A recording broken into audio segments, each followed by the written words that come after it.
Gentleman yields. The chair recognizes Mr. Davidson. I thank the chairman for holding this hearing, and I thank the body for paying attention to an important issue. Back in 2018, we passed a bill called the Foreign Investment Risk Reduction Modernization Act.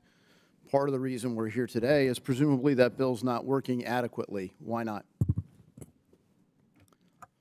Thank you very much, Congressman, for that question. I think the steps that Congress took back in 2018 with FIRRMA were really important in expanding the limits on Chinese investment in the U.S. There was a pattern we were seeing at the time, Congress certainly saw at the time, where Chinese companies were investing in a whole range of technology companies. Specific to outbound investment. I mean, we of course dealt with Chinese investment in CFIUS, but there's still the export control portion. And frankly, we had lots of companies that were concerned, even as we had done the research and development tax credit. We've done things to incentivize investing and doing your research and development in America. But they were concerned that if I'm going to do research and development in America, do I own the intellectual property or does America own it? And if at the end of the day they can't export the technology, they just simply invest elsewhere.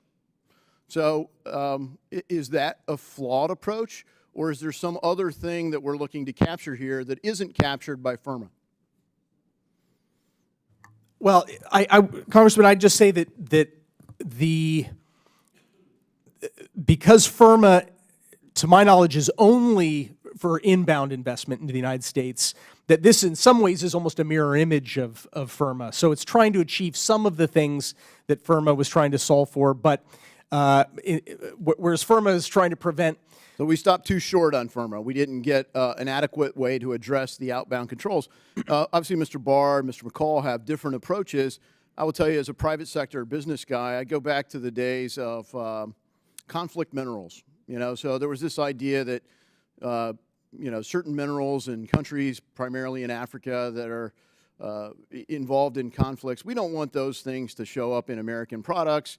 And so the solution was that you have every company that uses metal report on it. Now, I had at the time a small business in Western Ohio, and I'm signing off on a statement that the metal I'm using contains no conflict minerals.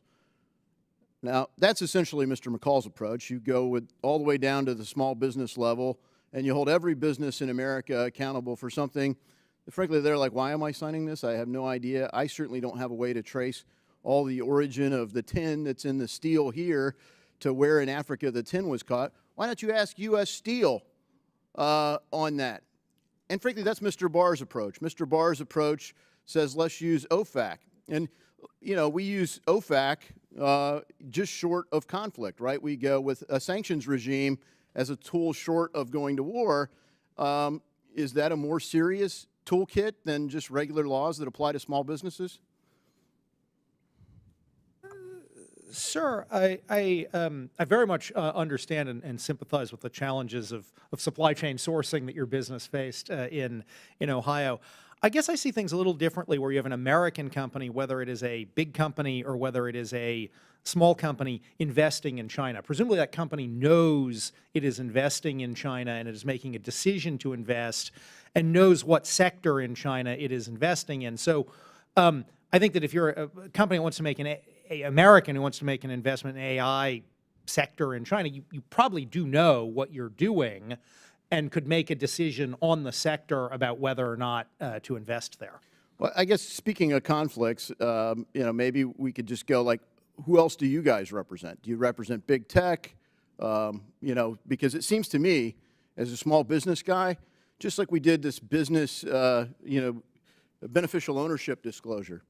Originally, every business in America was going to have to report all this, and they essentially negotiated it down to where the smallest of the small businesses under 20, now have some reporting requirement, because apparently that's how all the bad stuff happens. Not the big companies. It couldn't be those guys. So all the lobbying stopped because the small companies don't have enough lobbying power to do it. So either of you guys represent big tech companies? I'm a small business owner. I'm not representing any company's interest here today. I have no financial interest in the outcome of any of the bills that you're talking about. I'm representing myself. I'm representing the think tank that that I work for as well, Foundation for Defense of Democracy, sir. All right. I just want to say the same. I'm here representing myself. I have no financial interest in the outcome of this or in the sanctions This is the approach. challenge. The biggest of the big companies get lobbied and represented, and you pass this off, and Congress will hold up the shiny object and say, we did something. It doesn't solve the problem. The sanctions regime works pretty well. I'm highly biased. And frankly, it's the committee of jurisdiction. I'm on both. I think that's the right way to solve the problem, and I yield back.